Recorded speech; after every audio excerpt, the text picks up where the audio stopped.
Welcome to the world premiere of mappingthemartyrs.org. It's a pleasure to be here. I'm just going to say a few introductory words, then I'm going to get out of the way and let the people who are most important get up here and talk. And that is our contributors to the site and then some of the people who made it happen in multiple ways. So this project is something that's been in my mind for a number of years, but to quote the opening to the Bionic Man, now we have the technology to make it happen. And so when the possibility of getting a grant to make this project happen came along, I was excited about it. It's worked out, coinciding with an Ohio Wesleyan class. It's been a great experience. But the idea is that when people talk about persecution and martyrdom in early Christianity, there's been this traditional narrative that people thought Christians were always persecuted everywhere all the time, and they imagined them hiding underground and having services in the catacombs and things. And then recently there have been some popular treatments that have said, oh, it's all basically a myth. It's all kind of made up. Christians made these things up to make it sound like they were persecuted. And so our research question is, what does the data say? What does the data say about this? Well, what you're going to see in the presentations, summaries of presentations that the students are going to give, is that they're doing the collection of data, but they're also beginning to say what it means. So they're actually creating knowledge. That's what research is creating knowledge. So they'll give you some summaries, they'll talk about the significance of things, and this is original work that they're doing, contributing to the site. It's going to be used, I know it's going to be used by people in the field. It's the audience is a general audience, so everything's in English. If you want a lot of engagement with the Italian sources, we're not going to be doing that today. That's not what the source is about. But this is a way to begin mapping visually. Where did this happen? What's the evidence for it? And what does it mean for early Christianity? So without further ado, I will introduce, one by one, the students will come up. If you didn't grab a program, they're in the back. And we'll just go through the presentations one at a time. And then you'll see near the end, we're going to have other people come up and make comments about different features of the site. But at this time, I'll turn it over to our first speaker, who will introduce himself. I got that on the first try. Awesome. So, good afternoon, everyone. My name is Cameron Papa. I am a class of 2016 from Gilroy, California. And I'm a pre-med and pre-professional zoology major here at Ohio Wesleyan University. For our Mapping the Martyrs project, my research was based on Stephen, who, according to tradition, was martyred somewhere between 34 and 35 CE, which is very shortly following the death of Christ. A little bit on Stephen. So his martyrdom can be found in the Acts of the Apostles, most commonly found in the Bible. During the reign of Emperor Tiberius, the apostles, who were the disciples of Christ charged with the Great Commission to go spread the gospel, they were starting a church in Jerusalem. And they quickly realized that the church was growing more rapidly than their ability to lead it was capable of. So then they, like any good leaders, they delegated authority to a group of men to take on the roles that they couldn't cover. Stephen, was one of these men. So the traditional account doesn't give us a whole lot of detail about the start of his martyrdom, but it says that Stephen was performing miracles in Jerusalem that's for some reason caused turmoil among the Jewish community. This turmoil escalated to the point where a mob seized Stephen and took him before the Sanhedrin. It's kind of like the Jewish court system at that time. So at his hearing, if you will, Stephen begins to recount stories of the history of Judaism. And then at the end, he reprimands the Sanhedrin, who's hearing, who's kind of, they're judging him. He reprimands them, saying that they don't follow the very laws that they enforce. As you can imagine, that didn't really go over well. So they proceeded to take Stephen out of the city, and they stoned him to death. So the account ends by saying that Stephen fell asleep. It doesn't say he died, but it says that he fell asleep, which is significant in light of later martyrdom accounts. So some real significant things about the story of Stephen's martyr is Stephen was considered the proto-martyr of Christianity. His stoning was believed to be the first religiously motivated killing after the death of Christ. His final words show significant resemblance to some of the words spoken by Christ while on the cross. And his blatant reprimand of the Sanhedrin is very similar to the way that many martyrs speak to their persecutors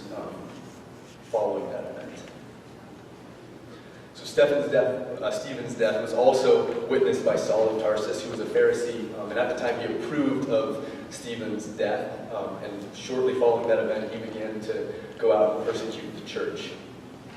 While traveling to Damascus, Saul experienced a vision from Christ, which drastically changed his view on Christianity. He actually converted to Christianity and became one of Christianity's most powerful figures.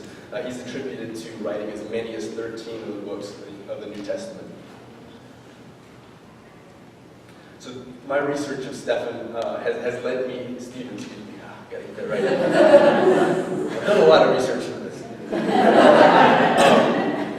But my research has led me to compare Stephen's death to many of the other martyrdom accounts that we as a class viewed throughout the semester. And it's actually given me a basis for the final paper I'm writing for this class, in which I'll be discussing the foundation that Stephen's death laid for the escalation of future martyrdom accounts. So that's all I have. Thank you very much.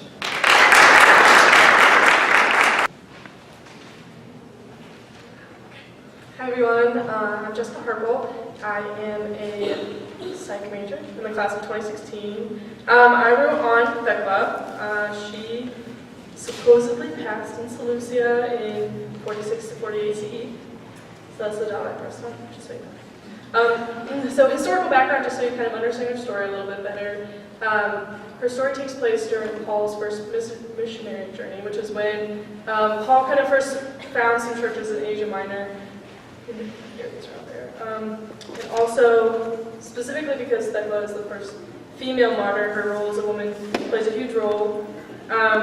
One specific thing about her role as a woman as historical is that at the time, women weren't as free to move around and have opinions as they are now.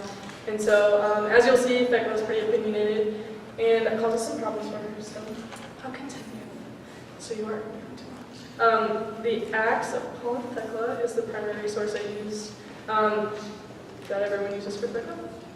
And basically, her story, it starts in the town of Iconium. It's currently Konya, Turkey. So basically, Thecla she's waiting to be married, and Paul comes in and he's talking about how people should be celibate, be saving themselves, and be pure, and so she decides that that's what she wants to follow with her life, and her family and her husband get really upset, obviously. So they take her to the town court, or they take Paul and her at different times, and eventually they decide, her mom tells the town that she wants Thecla to burn, so they strap her to a stake, try to light her on fire. But God's like, oh no, I'm not going to do that. So he brings the rain and some hail, and everyone disperses, and so she's released. But she's not dead yet, don't worry. So she escapes, and she goes to find Paul, and they all travel to the city of Antioch. And there, a man named Alexander falls in love with her, and he tries to embrace her in the street. We all know what that means. And she gets upset, and kind of beats him up, and because it's not exactly proper for a woman, she gets taken to the town court again, and so they think she needs a little teaching. So they strap her to a lioness actually, and have the lion drag her through the street, but the lion refuses and licks her feet instead. So then they throw her into a pit of wild animals, and the lioness beats all the other animals up to try to protect her. After the lioness gets eaten, then they don't really know what to do. She decides to baptize herself, and which is kind of weird for the time, in case you didn't know. And the baptism prevents not only all the animals from eating her, but it prevents everyone from seeing her nudity, and that's interesting. So from there, since she didn't die again, they decided to strap 2 feet to 2 different bulls and try to light them on fire to get them angry, and instead of lighting the bulls, getting them angry, they actually lit her robes on fire and she escaped again, which was cool. This girl never dies. So she is released, and at this time, a lady that had found lacking to her, fainted. Her name was Queen Tryphnia, something like that. And she fainted, and they were like, oh no, she's dead, so we're going to call off the killing. So they let Thecla go, and from there she leaves Antioch. And when she leaves Antioch, something significant that she does is she shaves her head, and she takes cloaks and turns them into what a man would normally wear. So she changes her appearance so she can finally travel with Paul without the men coming to call him. So she travels with Paul, and then she tries to go to Iconium and convince her mother that Christianity is the way to go. But she continues to preach. She never actually dies. And the original primary source has her falling asleep, as is common in martyr accounts in Seleucia. But there's another account where she actually lives in a cave in Seleucia and kind of acts as a healer. And in this extended version, the physicians of the town get upset because she's stealing all of their customers, basically. So they decide to get drunk and go defile her in the cave. So what happens is God's like, oh no, not my girl. So according to this passage, it is debatable, he opened up a rock and she went inside and then he sealed her up. So that is how Thecla died in Seleucia. We'll leave that up to you to decide. So obviously one of the significant parts of Thecla's story is not only is she the first woman martyr, but she actually never died, which is really interesting. So it is very debatable whether her account is fact or fiction. But as we talked about in our class, some accounts are just meant for memory. They're meant for stories. They're meant for the theme of the story. So that's one thing. Another thing is that obviously she walked along with Paul, and that's a big deal because she was a woman, and she wasn't supposed to teach or preach or even be an equal to a man. And one thing that kind of makes people wonder whether her story is true or not is in Timothy, Paul even says that he does not permit women to teach or have authority over men, but in Thecla, he tells her directly to go preach the word, so it's kind of debatable. But, so for my paper, what I'm doing is her role as a woman and how that affects the story and what that means to early Christianity and why it inspired such a large following in her name. So that's all I have, and I'll get to the next person.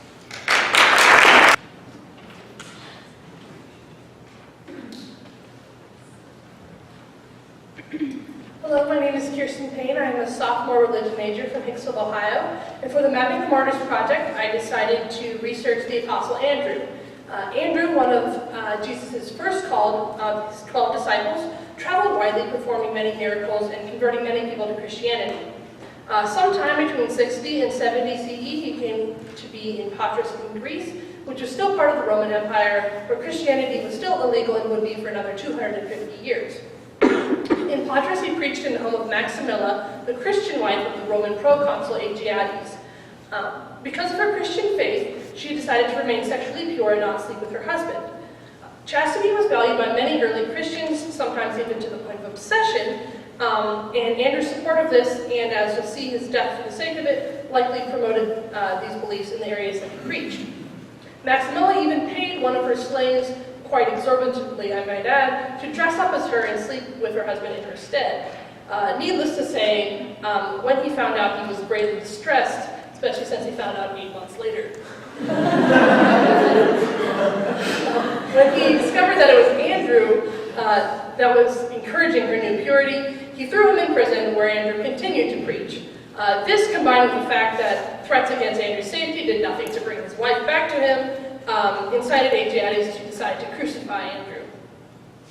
Andrew was dragged quite violently to the place of his crucifixion, but when he arrived, he gladly welcomed the cross, and the executioners tied him to it. Traditionally, the cross on which Andrew was crucified formed the shape of an X, as you can see in the picture, which is now referred to as St. Andrew's Cross or a saltire, although this is nowhere in the text. As Andrew hung on the cross, he laughed at Aegiates' attempts to defeat him with death and preached to the crowd for 3 days and nights.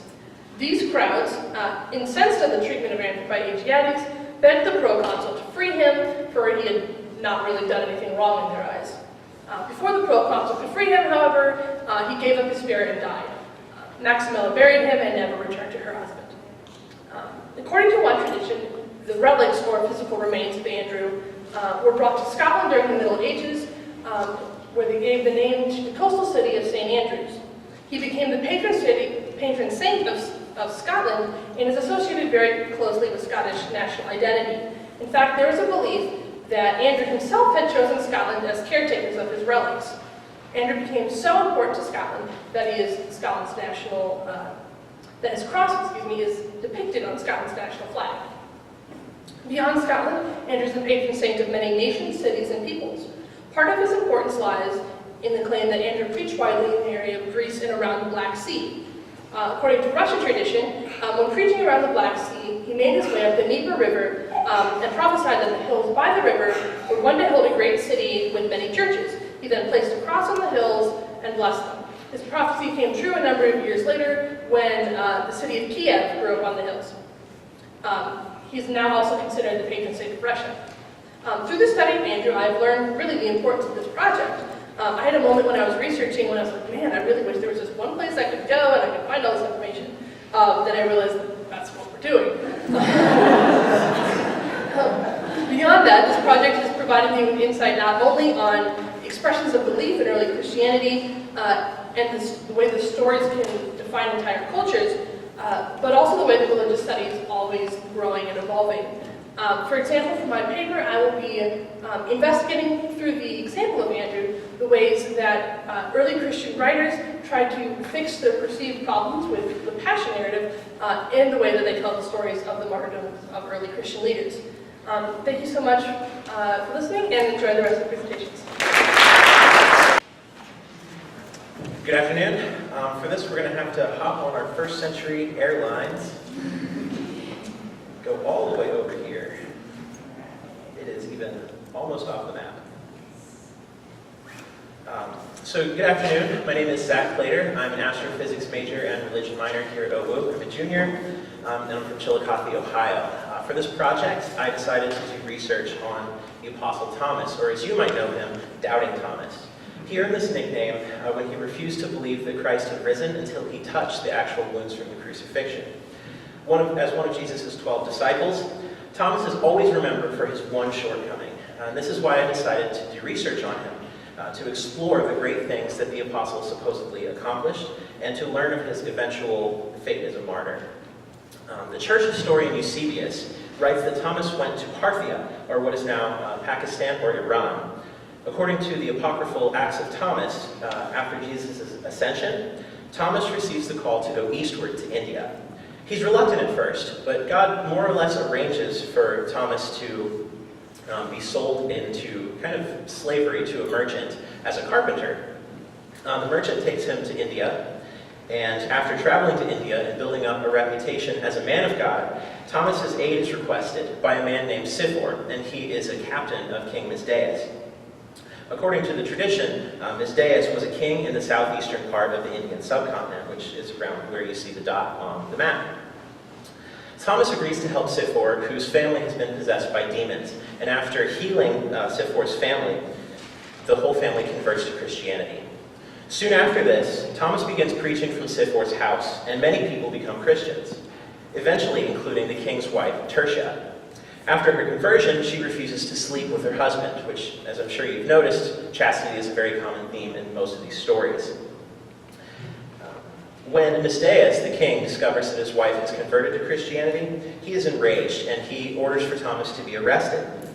Misdaius and his troops go to Sifor's house where Thomas is preaching, and everyone who's listening to Thomas stands in honor of the king, except for Thomas.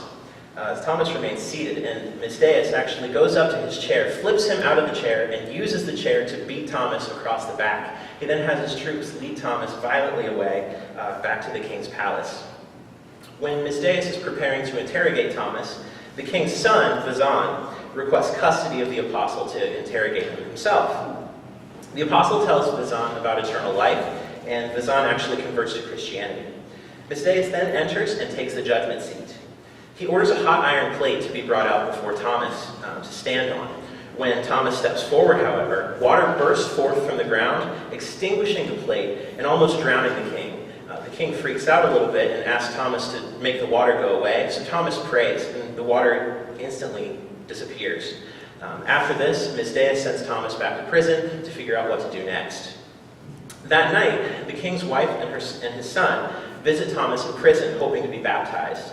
Thomas prays, and he escapes with Tertia and Dazan in a miraculous flash of light.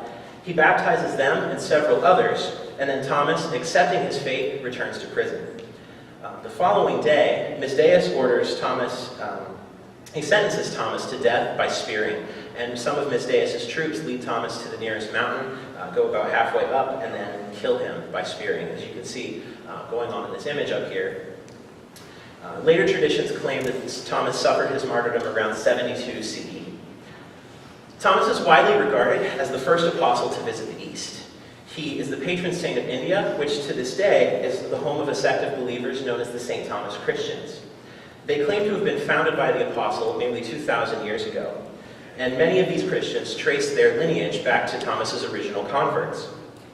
Today, in the city of Chennai, upon the traditional site of Thomas's martyrdom, stands the San Tome Cathedral. It's pure white, it's beautiful, it's one of the most recognizable cathedrals in the world. The name Thomas in Aramaic, and as well as his Greek nickname Didymus, both mean twin. According to the Acts of Thomas and several other ancient texts, Thomas was actually the twin brother of Jesus Christ. Most of these texts that talked about this were Gnostic, and according to Gnosticism, Christ wasn't a physical being, he was actually an ethereal spirit. So Thomas the twin in these texts represents kind of the physical form of Jesus, if you will. While researching Thomas, I became more familiar with a part of the world that we don't normally associate with the history of Christianity, being India.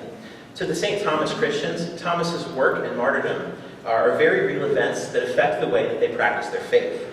I've also become more aware of the importance of authority, particularly between royal or apostolic authority, to the audience of the Acts of Thomas, and this is going to be the focus of my final paper.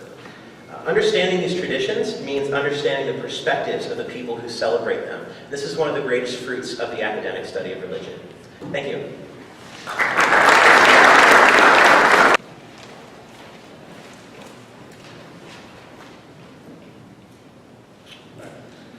My name is Shayna Kaneria. I'm a sophomore from Michigan, and I'm an HHK major, and I have a double minor in psych and religion.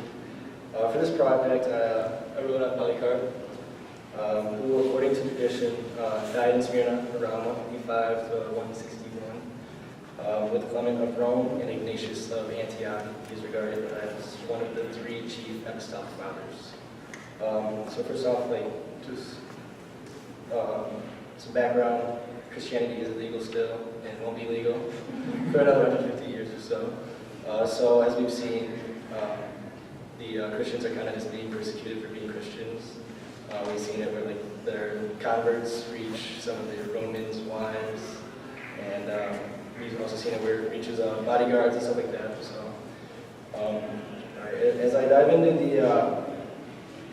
the main source here, which is the martyrdom of Saint Polycarp, Bishop of Smyrna, as told in the letter of the Church of Smyrna to the Church of St. Philomelium.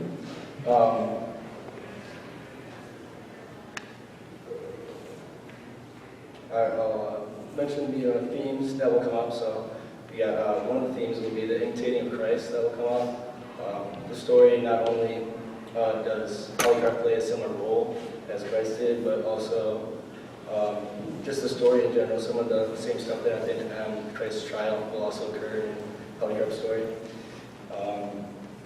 Also, Polycarp's attitude, his selflessness, and his love is very Christ-like, so that will be coming up. Also, the concept of voluntary martyrdom is going to be rejected.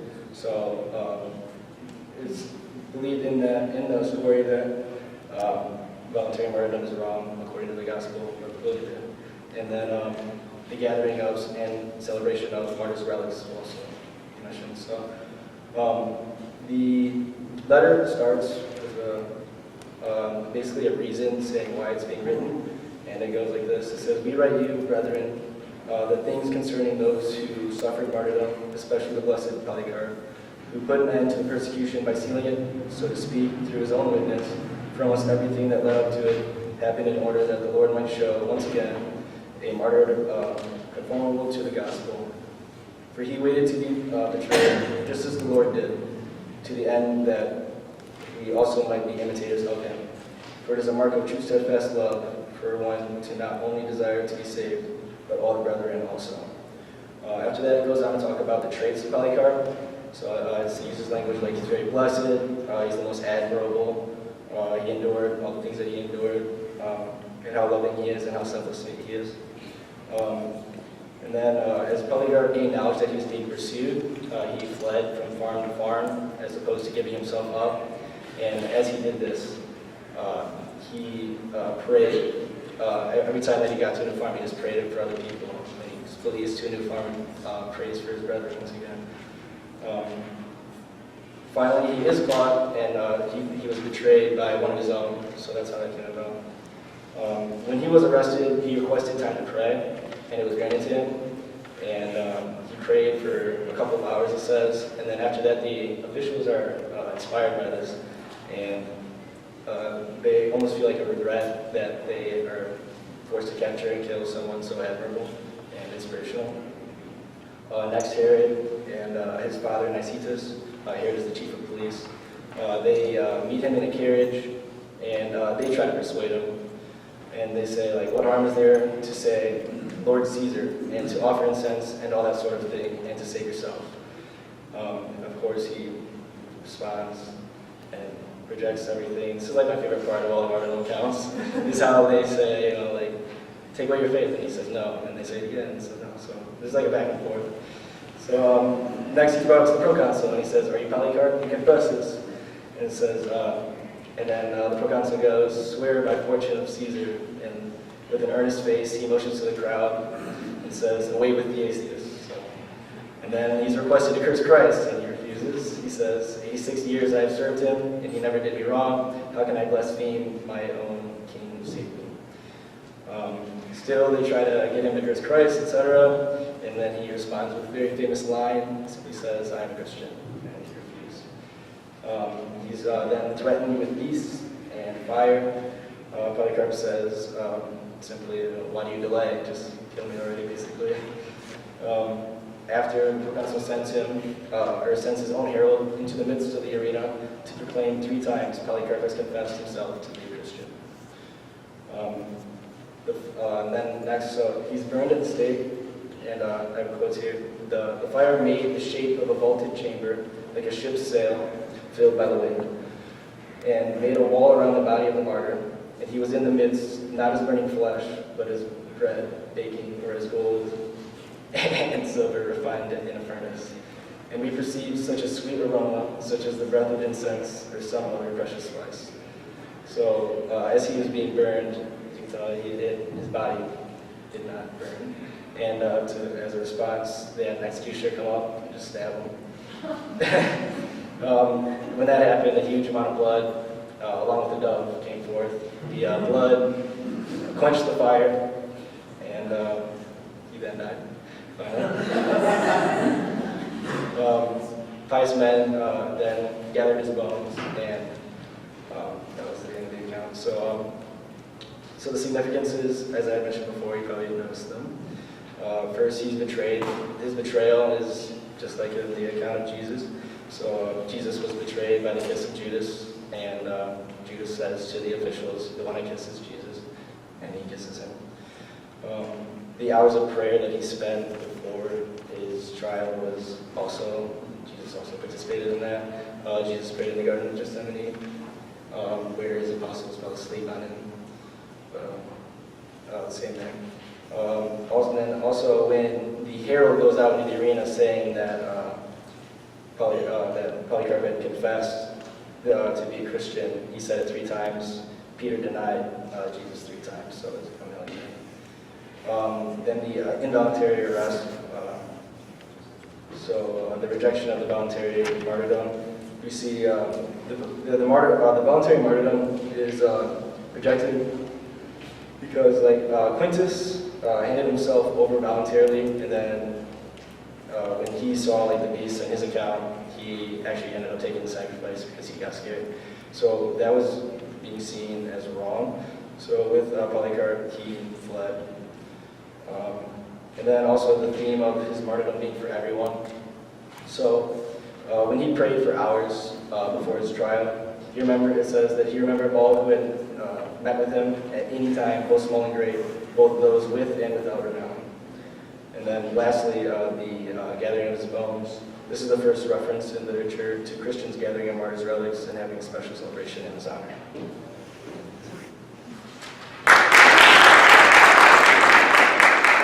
I am Dominic Meghia.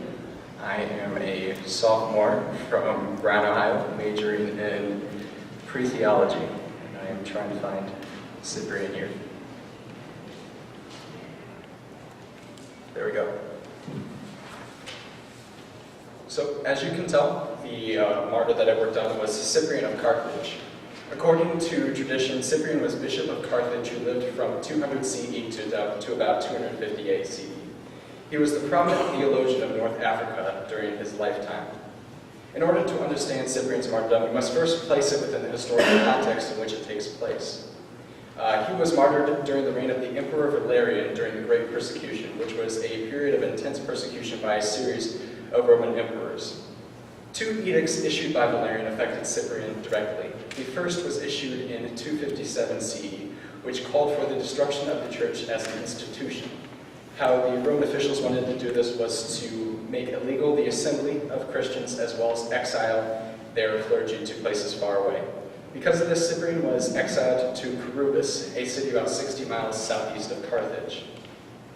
The second edict was issued in 258, which called for the killing of all clergy, and obviously this affected Cyprian as well.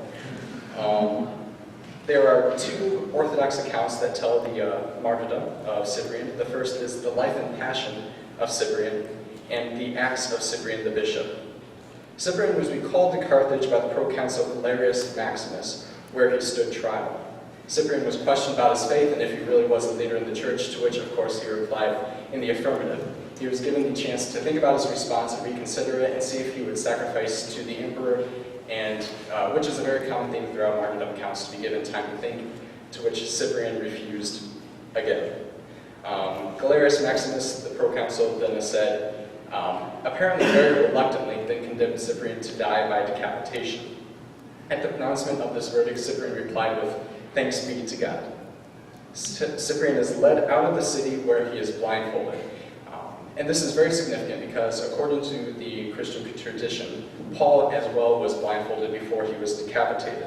This is an obvious homage to Paul and is an attempt to compare Cyprian to Paul. Cyprian then asks his followers to pay his executioner, which is kind of odd, and is then beheaded. Some accounts state that Galerius Maximus then died a few days later. The bishop's body was hidden so that people wouldn't mess with it and wouldn't become a spectacle. Cyprian's martyrdom was significant for several reasons. First, he was remembered as the first Christian clergy martyr in North Africa. As many early Christian communities draw upon their local martyrs in order to find a sense of community identity, Cyprian served as the first distinctly African martyr that Christians there could use as a model for which they could base their life, as well as their death, if necessary. Secondly, Cyprian's theology and martyrdom served as galvanizing forces for the Donatist Church, which stressed purity and careful dealings with members of the church who they thought had buckled under pressure by Roman authorities. The Donatist Church produced their own version of the deeds of Cyprian, entitled, appropriately enough, The Donatist Passion of Cyprian. Details are changed from the 2 Orthodox accounts to the Donatist Passion, but they are very similar, and it is obvious that the author who wrote the Donatist Passion had access to the 2 earlier accounts. This creation of a separate text that tells a very similar story is indicative of the struggle between the 2 different churches about their claim to such a powerful martyr. Finally, Cyprian's martyrdom is very reminiscent of Paul's, drawing comparisons between him and this great apostle. This marks him as a particularly powerful and influential martyr in Christianity. Cyprian's letters and epistles are expert examples of early church diplomacy, much like Paul's. This is what I found most interesting about Cyprian, was this comparison between him and Paul. Therefore, my final research paper will be an attempt to argue that the reason the Donatists wrote the Donatist Passion of Cyprian was in order to set Cyprian up as an heir to Paul's legacy. and therefore used him as a claim to the legitimacy of their own church. Thank you.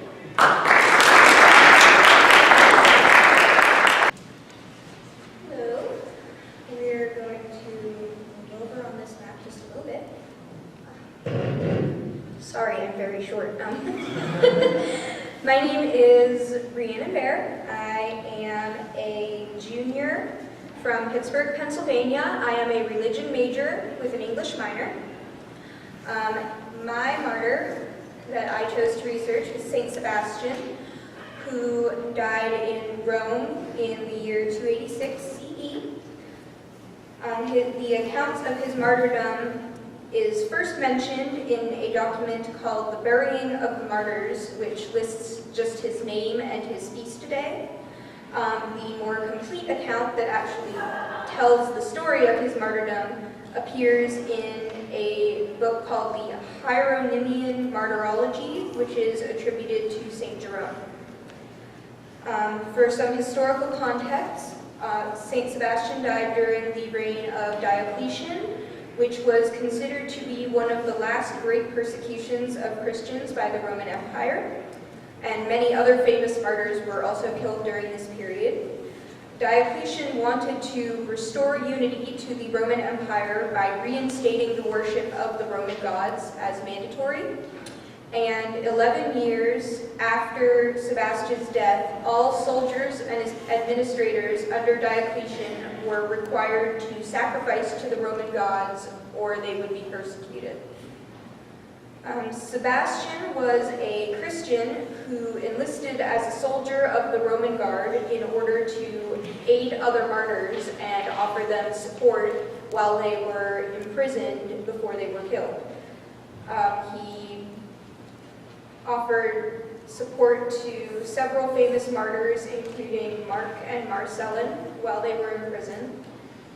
He was named captain of the guard by the Emperor Diocletian, who did not know that Sebastian was a Christian. When it was discovered that he was a Christian and supporting other martyrs, Diocletian ordered that Sebastian be killed by being shot full of arrows, as you can see in the image.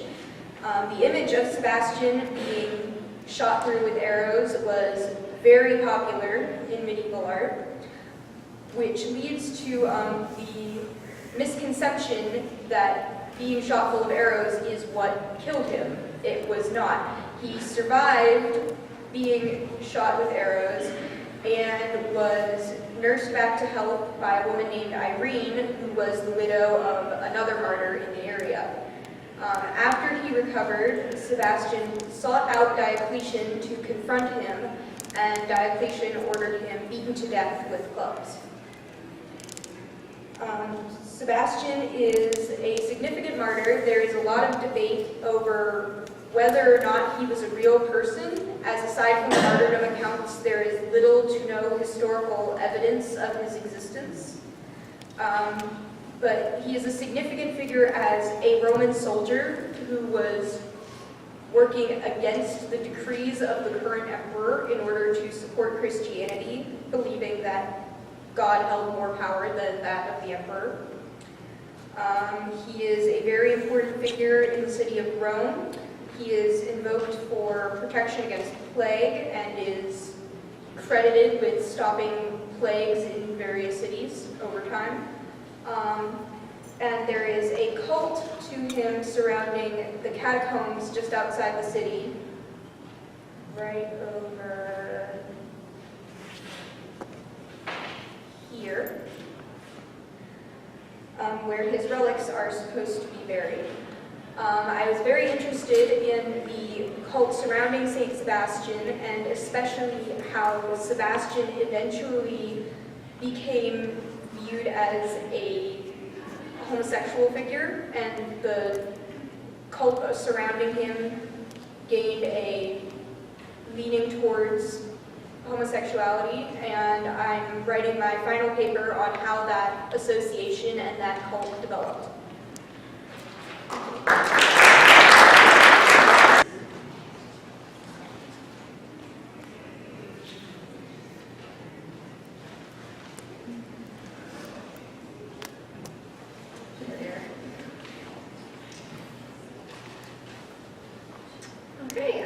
Hello everyone, my name is McKenzie Huff and I'm a senior from Medina, Ohio.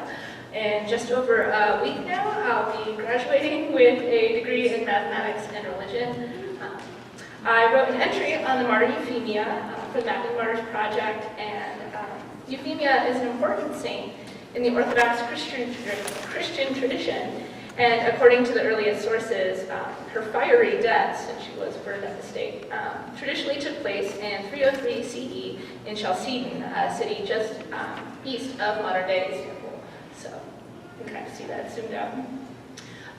303 is an important year in the history of Christianity because it marks the beginning of what is known as the Great Persecution, which is an infamous decade of direct persecution of Christians, often attributed to the Roman Emperor Diocletian.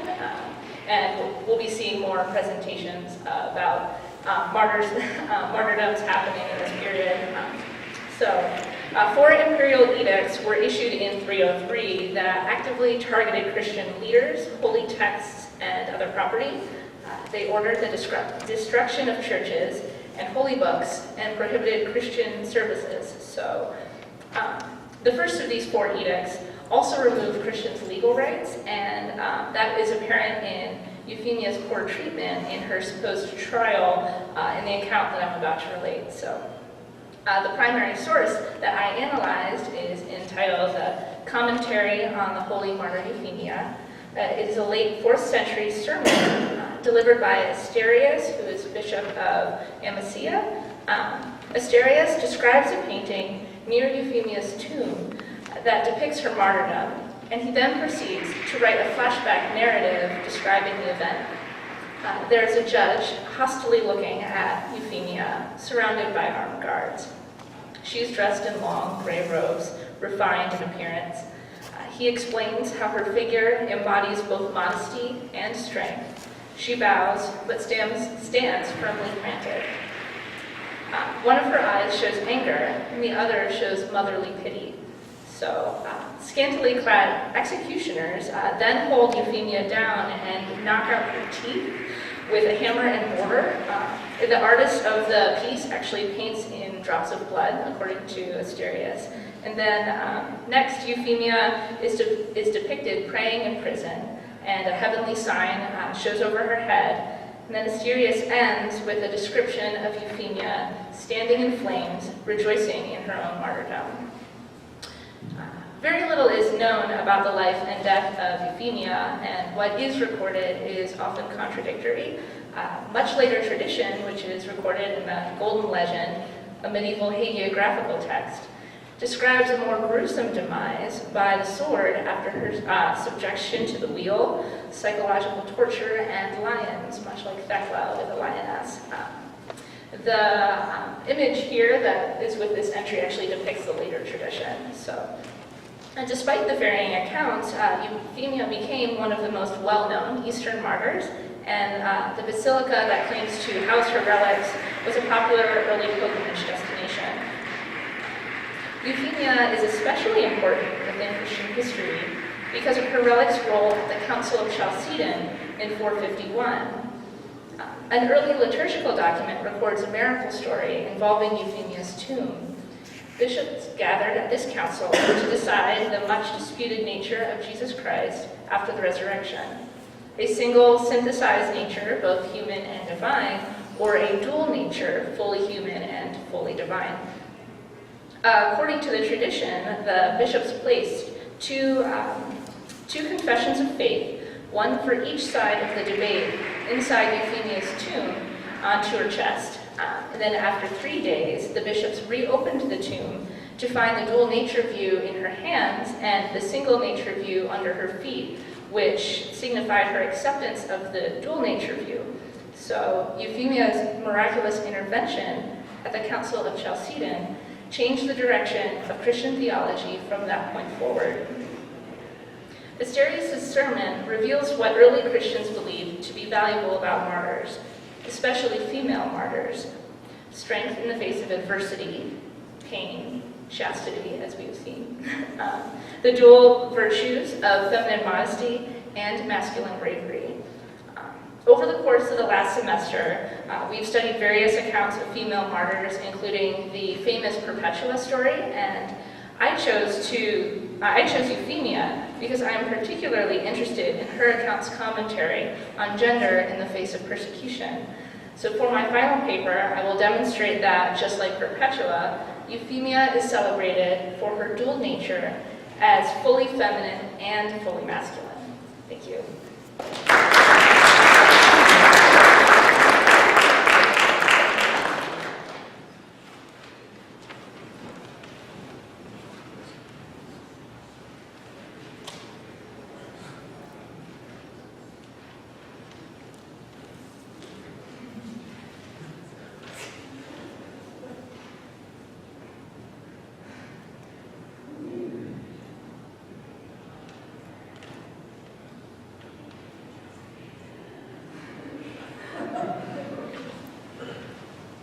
Hi, my name is Josh Piles. I'm a sophomore here at OU, and I'm a football player, and I major in exercise science and a minor in religion.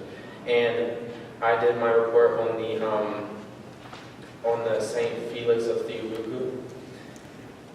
In order to,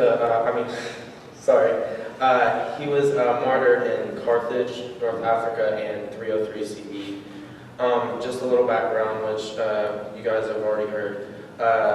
Diocletian issued an edict that all Christians be stripped of their civil rights and that their sacred scriptures were to be taken and burned, as well as church properties be confiscated.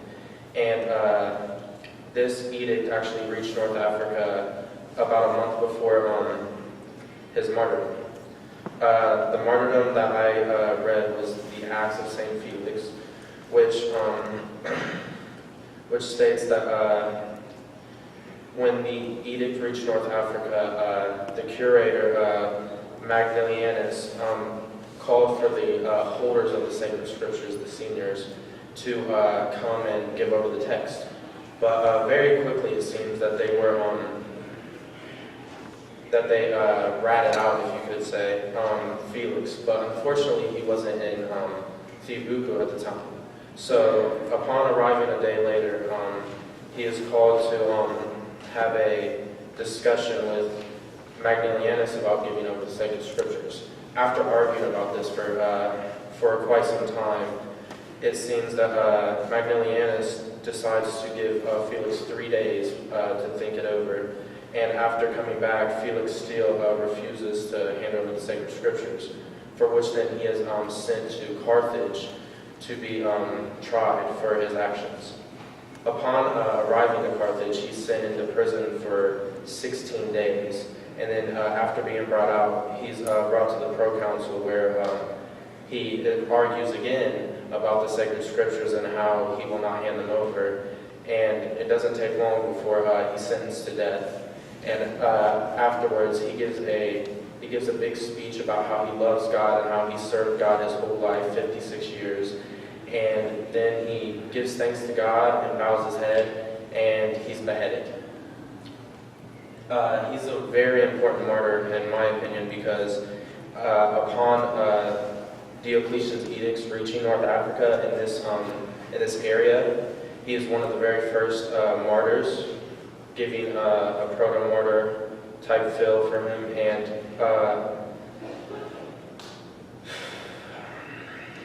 And here's a quote. In response to the handing over and burning of texts in Numidia, the scriptures were to be burned. It does not seem, however, that there were much resistance, for the only recorded case of defiance was that of Felix of Theobuku. He was executed. This shows that in this whole area, it's recorded that he was one of the only people who defied Diocletian's edict. And this leads me into my next topic about what I really want to write my paper on. Later, it's thought that the Donatus controversy, which was like a schism that occurred in the church upon this last great persecution due to betrayers, people who handed over sacred scriptures still being part of the church and holding office in it, and the ones who were martyred, or the ones who didn't give up the sacred scriptures and are still there, having a dispute about that. there was another Felix at the same exact time, Felix of Thungi, and it's thought of that he is a betrayer. And when he actually wasn't, he was just absent from his hometown at the particular time that they were persecuting and killing people for not handing over texts. And as you see over time, these two Felixes, their kind of personality or their acts kind of get intertwined. So for my final paper, what I want to focus on is how over time the authors can take a person, and regardless of their acts or actions that they have taken throughout history, they can switch them and flip them to help them out in a way that that helps their cause or gets their point of view across, regardless of what they did. Thank you very much.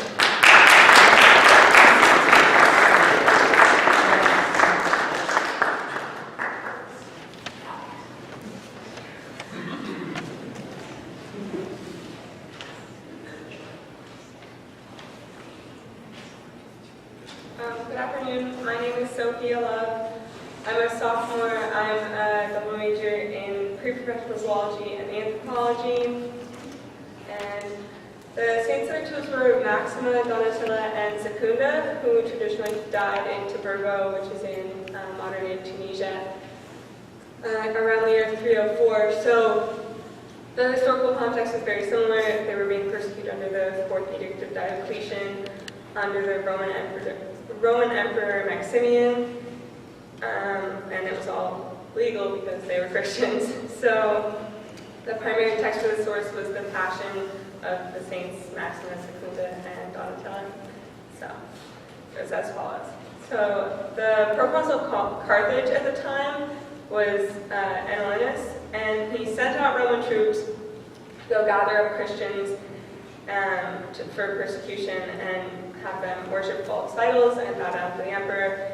And when they came upon a crowd, it was two women who were still standing after being threatened with death, and it was Donatilla and Maxima.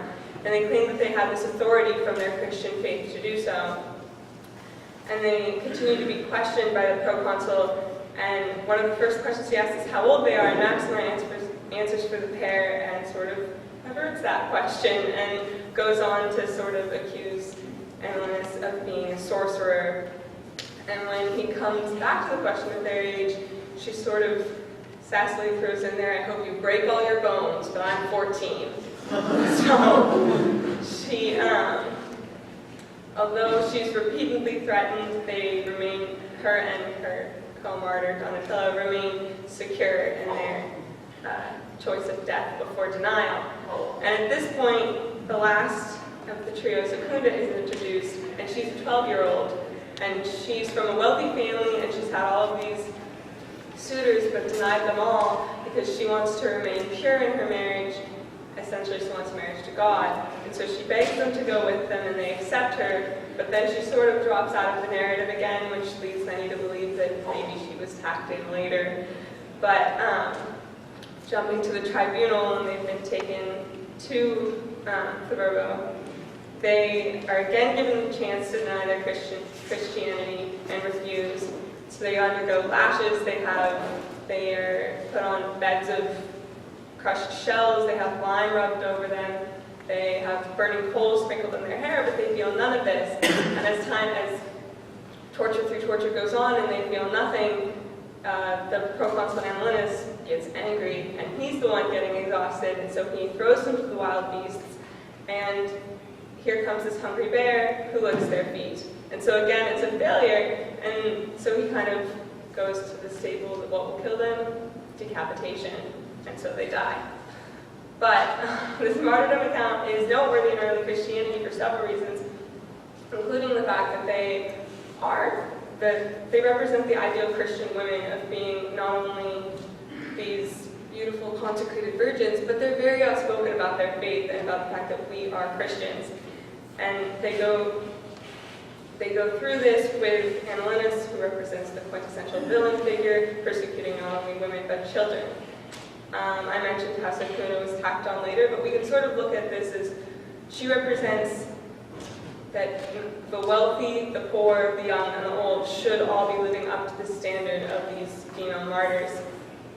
As their martyrdom occurred shortly before the Donatist split that Josh mentioned, they became important Donatist figures because they were the ones who were standing when the deacons and leaders of the church originally bowed down to the emperor. I chose them because they're young women who not only marched to their death, but they did so very outspokenly. And so for my final paper, I'll be trying to demonstrate that Maximus, Secunda, and Donatella ultimately triumphed not only in their own faith, but triumphed over their Roman persecutor by pushing the edge of feminine culture at the time. Thank you very much.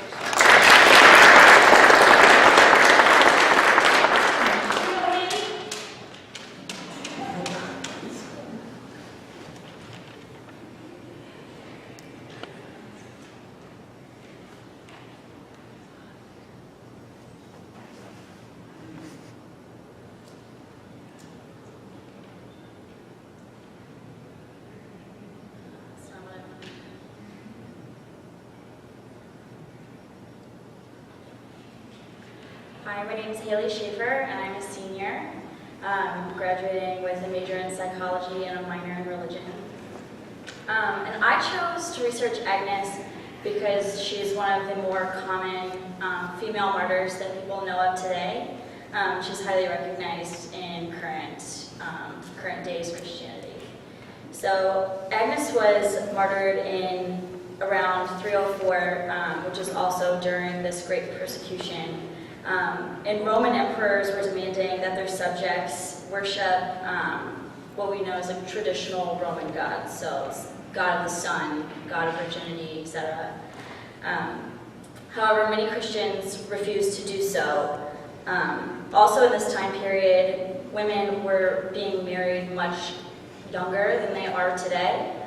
So although Agnes was what many of us would think of as a child or a young teenager, it would have been common for her to be married off, even though this is not what will happen.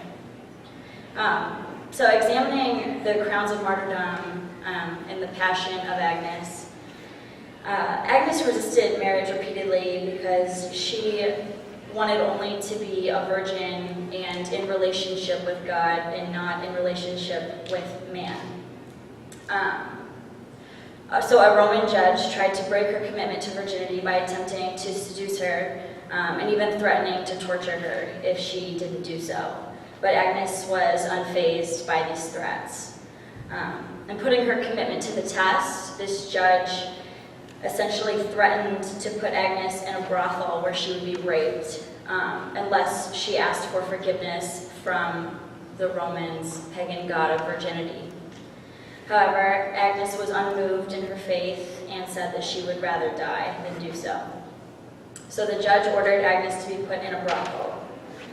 But one man, the first man and only man to look lustfully towards Agnes, was struck immediately with a thunderbolt through his eyes and blinded. So no one else looked, if you can imagine. So under the protection of God, Agnes was able to remain pure and a virgin, and she maintained her first title as a martyr. The judge then became really angered, feeling that Agnes had defeated him, and he ordered that Agnes be killed. But she was excited that she was going to be killed in the name of God.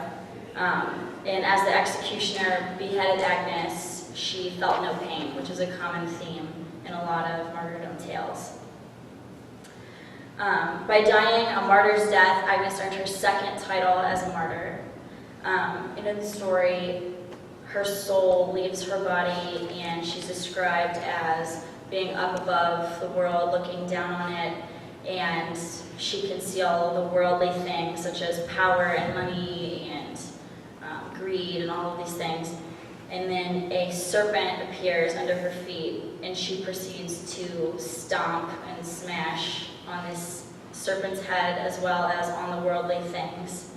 And the serpent is known for being a symbol of Satan, and it kept its head bowed in defeat to Agnes. So it ends with God entering and placing the 2 crowns of martyrdom on Agnes's head. Agnes was viewed as virtuous and holy in death, so she was named as a patron in the city of Rome. More specifically, she is Rome's patron saint of virginity. In dying a virgin martyr, she became someone to model for Christian men and women. She's most... she was able to earn 2 martyrdom tales in her lifetime, which is a huge deal, because most people, when they're martyred, like, you're dead, that's it, that's all you get. So the fact that she was able to die as a virgin kind of gave her like 2 gold stars. So that's a huge deal. And she's said to be protecting those who pray and are pure. And in Rome, her basilica stands and holds her shrines and artwork and relics of Agnes, as well as the catacombs where her body is. And these catacombs are a big deal because she is the only recognized martyr to be buried in these catacombs.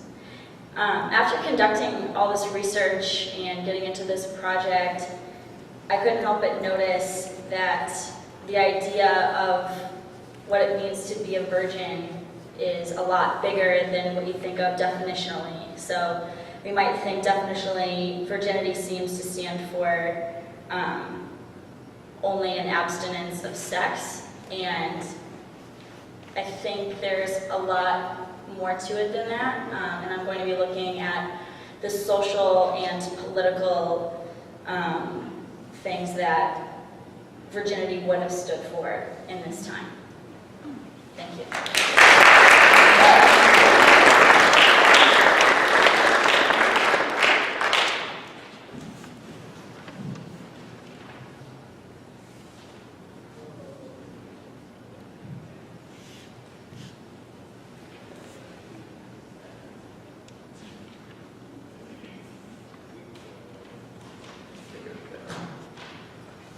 All right. Hello, my name is Peter Cook, and I'm a sophomore, class of 2017 from Toledo, Ohio, majoring in exercise science with a minor in religious studies. For this project, I wrote on the martyr Demetrius, who according to the tradition died in Thessaloniki between the years of 304 and 308 CE. In order to understand the context for this martyrdom, we need to know a little bit about the historical background. Demetrius was from an upper-class family of senatorial rank. He made his career in the military as a military secretary and later became the proconsul of Greece under Maximian. This is ironic, however, because he was a Christian. He taught the divine logos, the Word of God. When teaching and spreading the gospel, he taught with passion, boldness, and was very effective. Maximian was an Augustus, the imperial ruler of the Roman Empire, who came to the Thessalonians during the time that Demetrius was the proconsul. Maximian persecuted many Christians, including Demetrius, the focus of this account. This was at a time where the emperors of the Roman Empire would force people to worship many gods and goddesses, known as polytheism. If not, they would be martyred or persecuted. The word martyr comes from the Greek word martyro, which literally means to bear witness for one's faith. The primary sources for this martyrdom are the Passio Altera, which means the other passion, and this is the longer text. The shorter text is the martyrdom of the Holy Great Martyrdom Demetrius. They both tell the story depicting Demetrius as a teacher of the faith, capable of interceding on behalf of the faithful and with the power to produce miracles in Thessaloniki. When Maximian's soldiers discovered Demetrius was a Christian, he was arrested and held captive. In those times, Maximian was intrigued by the gladiatorial games, and his favorite fighter was Laos, who was considered one of the best and most feared by many people. Nestor, which was a youth, was a believer of Christ, taught by the teachings of Demetrius, challenged Laos. Before this duel, Nestor went to Demetrius to ask him to call upon Jesus Christ and pray for Nestor as he enters into battle. Nestor defeats Lilas, and Maximian is enraged when he discovers that it was the power of Christ through the prayers of Demetrius that allowed Nestor to be victorious. Maximian then orders Demetrius to be persecuted with lances, basically stabbed by his own soldiers, where he was held captive. This martyrdom account is important in early Christianity for several reasons. Demetrius was known as the vigilant protector of Thessaloniki. He healed the sick through miracles, saved the city from famine, and rescued prisoners. Demetrius was known to some people as the patron and savior, the champion against invaders and assaults of the city. What is unusual, however, is that Demetrius' actual relics are not to be found to this day.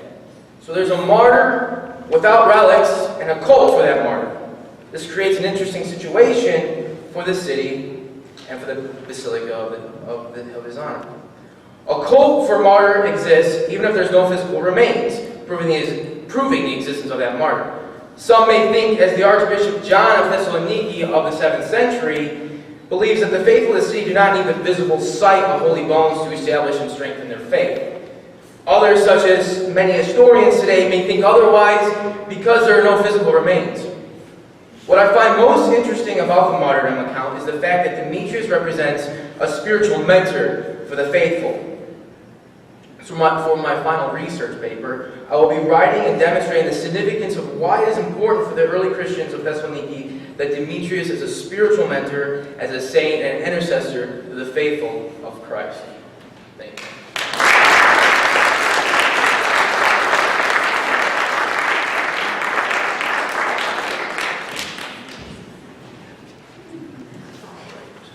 Let's head east.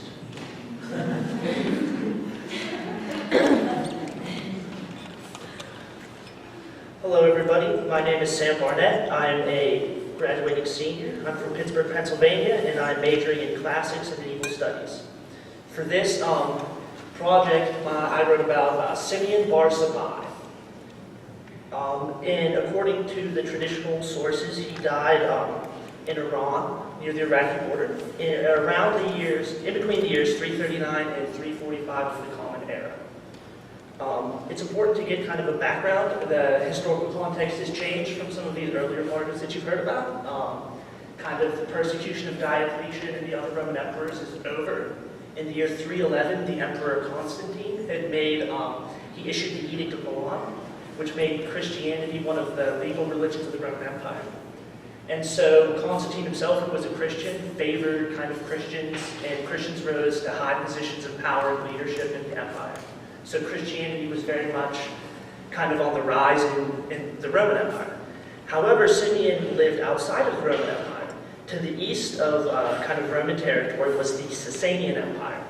The Sasanians were the kind of successors to the ancient Persian Empire. So think of kind of Xerxes, Darius, kind of a long time ago, but the Sasanians modeled themselves upon this earlier empire, and they continued many of their traditions. One of these traditions was religious tolerance.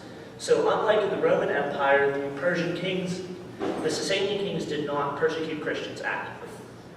However, now that kind of the Roman Empire is increasingly becoming Christian, and the Roman Emperor Constantine is starting to claim authority over Christians all over the world, not just in Rome, so also kind of the Christians living in the Persian Empire.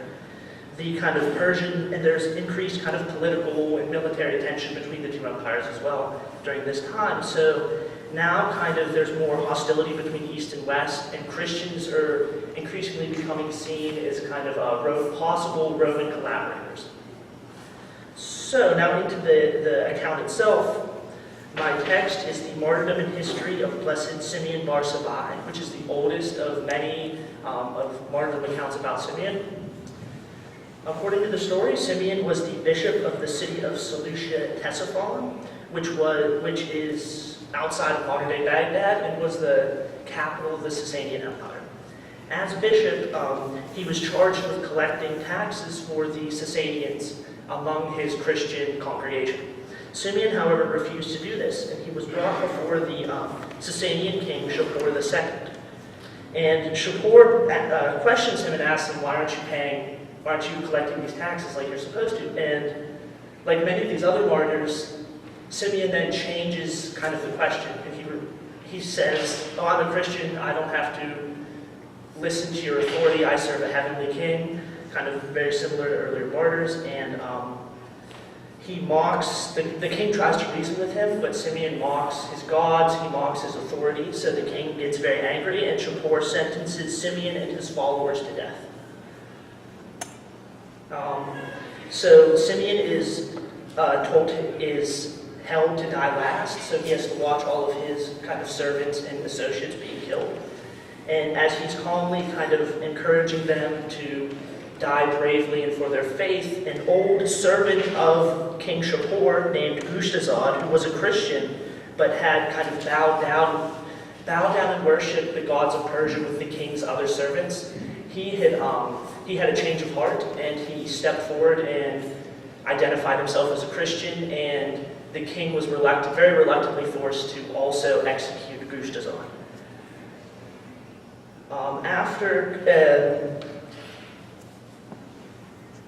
After kind of all of Simeon's attendants and Gushtazad are killed, Simeon himself dies. However, unlike many of these other martyrdom accounts, the text doesn't really go into detail about how Simeon was killed.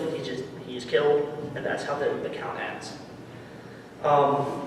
This kind of story, this martyrdom of Simeon, was very important for Eastern Christianity because, as we've seen, unlike in the Roman Empire in the West, Christians before Simeon were not persecuted.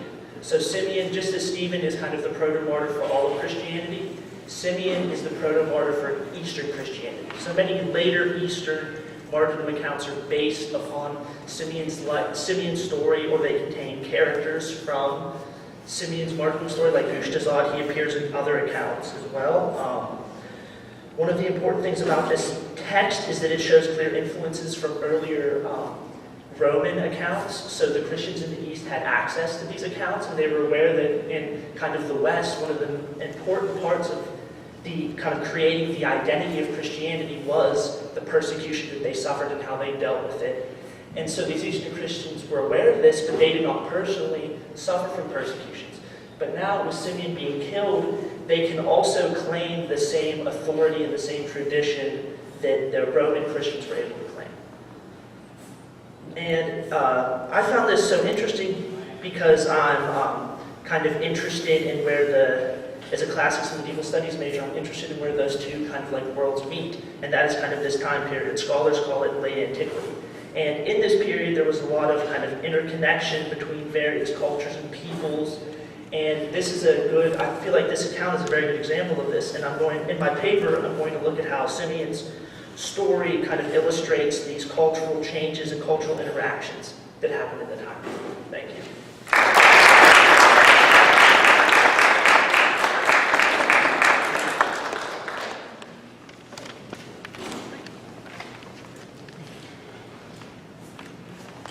So thank you again to all of our presenters. As you've probably noted, there are some themes that are woven throughout various stories. And so one of the elements of the website is gathering evidence, but also making it possible for people to do these kinds of comparative studies. And so next, for a few minutes, I'd like to invite two people who have been involved in doing a lot of the background work, the technical work on the website. Ben Daigle and McKenzie Huff, who was a student in the class, was also a digital humanities student assistant, to come up and talk a little bit about a few of the features of the website that would help people navigate it and find comparisons between different elements of it. So.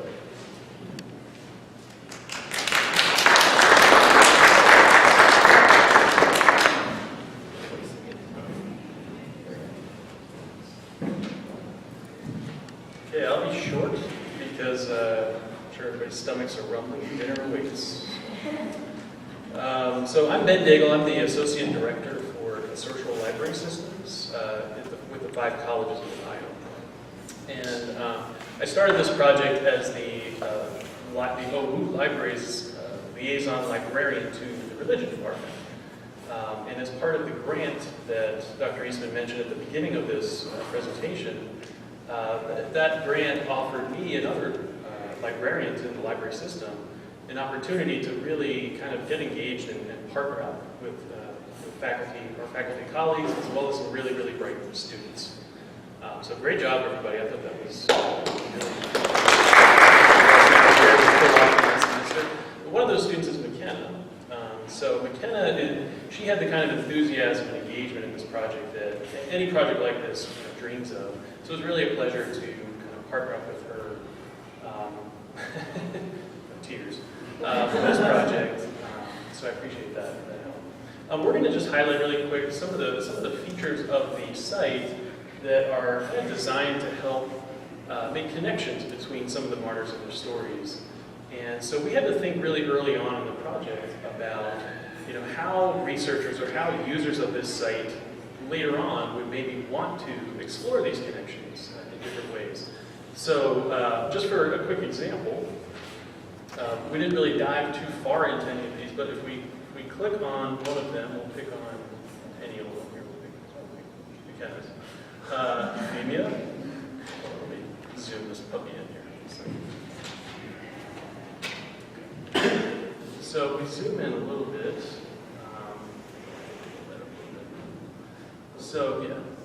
So just as an example, we're looking at Euphemia, which we see a couple, pieces of information here. One of those is, for example, the nature of the conflict. So this is a martyr story that involved, Romans against Christians.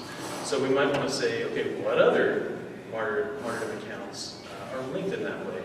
So everything in here is linked so that we can click on these and see that, there are 10 other accounts that are also, that share that connection in different ways.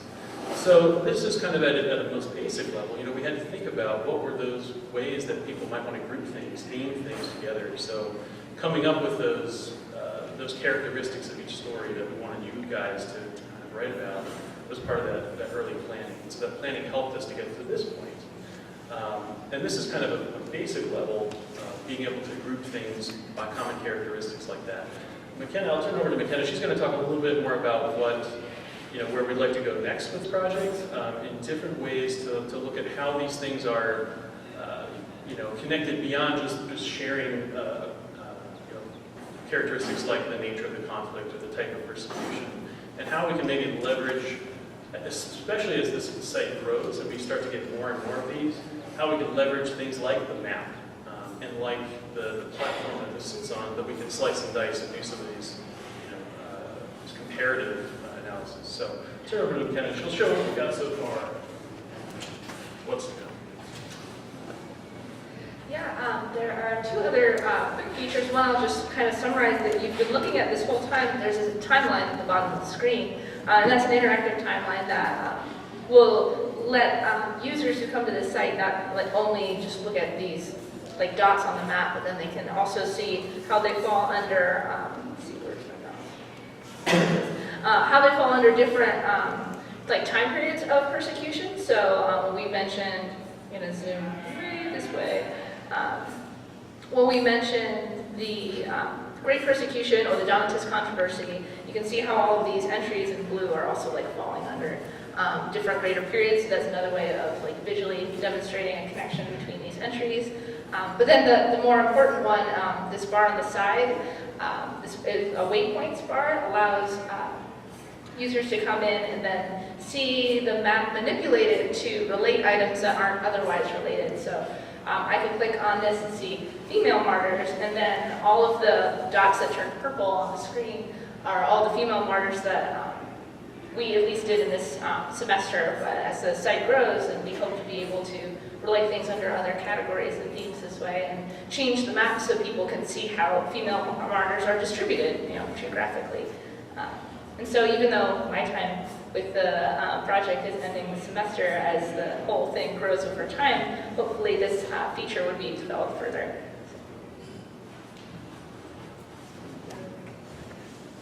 So that's our part. I just wanted to then lastly introduce one of my colleagues, Dr. Jacob Heil.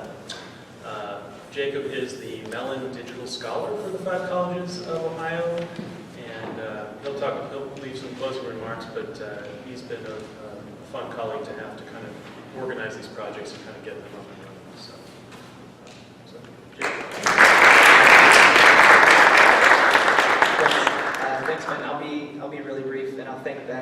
reminding everyone that I'm the one who now stands between them and the dinner bell.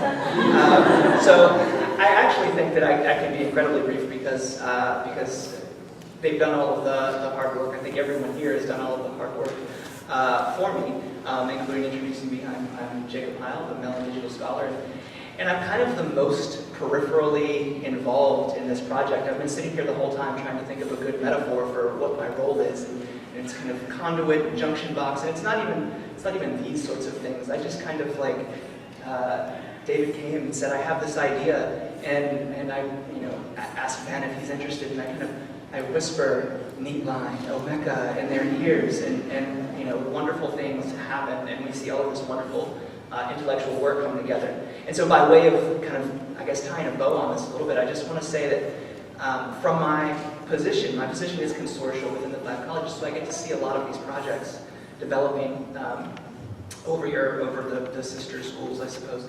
And I think that this one should be lauded for how exemplary it is in the ways, not just in the work that it does, but in the ways that it is kind of a microcosm of all the wonderful things that I think about digital humanities projects. And I'm a bit biased because I count myself as a digital humanist and try to do that work.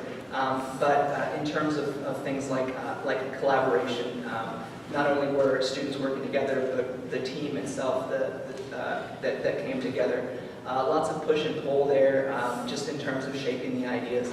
I think these sorts of things are the great boon, the great opportunities that digital humanities projects provide for us. Also, really putting at the forefront this great student work, and I think that's not lost. That's not lost on anyone. How this is the creation of knowledge rather than just kind of the consumption of digital knowledge. And I'll soon be very proud to be blogging about this and tweeting this out and sharing this as an example of the great digital work that's happening in the 5 colleges and specifically here at Ohio Wesleyan. And I'll look forward to seeing this grow going down the road. And I hope you guys will as well, because your names are at the top of each of those entries, and I think that's really important and really rad. So I guess I will say, on behalf of everyone, thank you all for coming out and supporting your peers here, and enjoy dinner. Thanks.